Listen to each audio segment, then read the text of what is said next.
स्वागत है आप सभी का सार्थक संवाद के नए programme BPSC PT in shorts में। हम आपको विभिन्न विषयों अर्थशास्त्र, polity, international affairs, current affairs, science and tech से जुड़े किसी एक पहलू को उठाएंगे और उसके विविध आयाम की चर्चा हम आपके सामने करेंगे। हमारे इस कार्यक्रम की प्रासंगिकता क्या है? तो हमने देखा है कि साल दर साल बीपीएससी पीटी का पैटर्न बदलता चला जा रहा है। इसका यूपीएससी पीटी के काफ़ी करीब चला जाना ही हमारे इस प्रोग्राम का आधार है। तो आज प्रोग्राम की इस कड़ी में हम लेकर आए हैं संविधान का सबसे महत्वपूर्ण अनुच्छेद 32। तो आइए देखते हैं क्या कहता है अनुच्छेद 32। अनुच्छेद 32 भारतीय संविधान के भाग 3 का एक महत्वपूर्ण भाग है।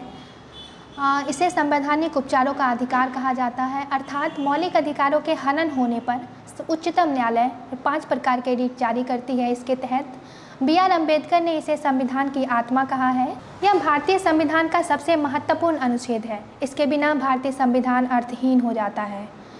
सर्वोच्च न्यायालय ने भी इसे मूल विशेषताओं का एक हिस्सा माना है। अनुच्छेद 32 के तहत 5 प्रकार के रिट जारी करने के अधिकार हैं। पहला, बंदी प्रत्यक्षीकरण हैबियस कॉर्पस। दूसरा, परमादेश मैंडमस। तीसरा है प्रतिषेध प्रोहिबिशन। चौथा, सर्स्योरी उत्प्रेषण। और 5वां है अधिकार परीक्षा क्यो वारंटो। तो आइए देखते हैं इन सारे रीट को अलग अलग। पहला, बंदी प्रत्यक्षीकरण ब्रिंग द बॉडी। यदि किसी व्यक्ति की गिरफ्तारी होती है, फिर वो चाहे निजी व्यक्ति के द्वारा उसे हिरासत में रख लिया जाए या पुलिस पर्सोनल द्वारा उसकी गिरफ्तारी होती है, तो उच्चतम न्यायालय एक रीट जारी करता है यह जानने के लिए कि क्या उसकी गिरफ्तारी वैध है अथवा नहीं।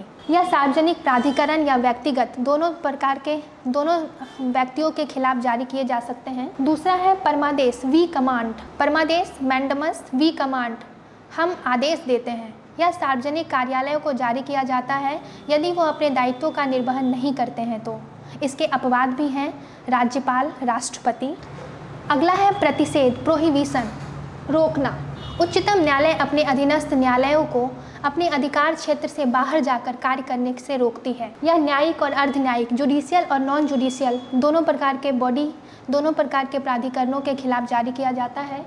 अर्ध न्यायिक में आता है ट्रिब्यूनल वगैरह। When cases are pending and subordinate court is going to order, initiate on that। चौथा है उत्प्रेषण, सूचना देना या प्रमाणित होना। यह उच्चतम न्यायालय द्वारा अपने अधीनस्थ न्यायालयों को जारी किया जाता है। जब जजमेंट पास होने की स्थिति में होता है तो यह उच्चतम न्यायालय रीट जारी करती है उसके हस्तांतरण के लिए। उस वाद के हस्तांतरण के लिए उच्चतम न्यायालय द्वारा यह रीट जारी किया जाता है। 5वां है अधिकार परीक्षा, व्हाट द अथॉरिटी। जब सार्वजनिक कार्यालय अर्थात प्रशासन अपने कार्यों का अपने अधिकार क्षेत्र से बाहर जाकर किसी कार्य का निष्पादन करती है तो यह रीट जारी किया जाता है। और इसके अपवाद हैं मंत्रिमंडलीय कार्यालय, अर्थात मंत्रिमंडल कार्यालय के विरुद्ध यह रीट जारी नहीं किया जाता। तो इसी तरह हमारे साथ जुड़े रहिए, पढ़ते रहिए, बढ़ते रहिए।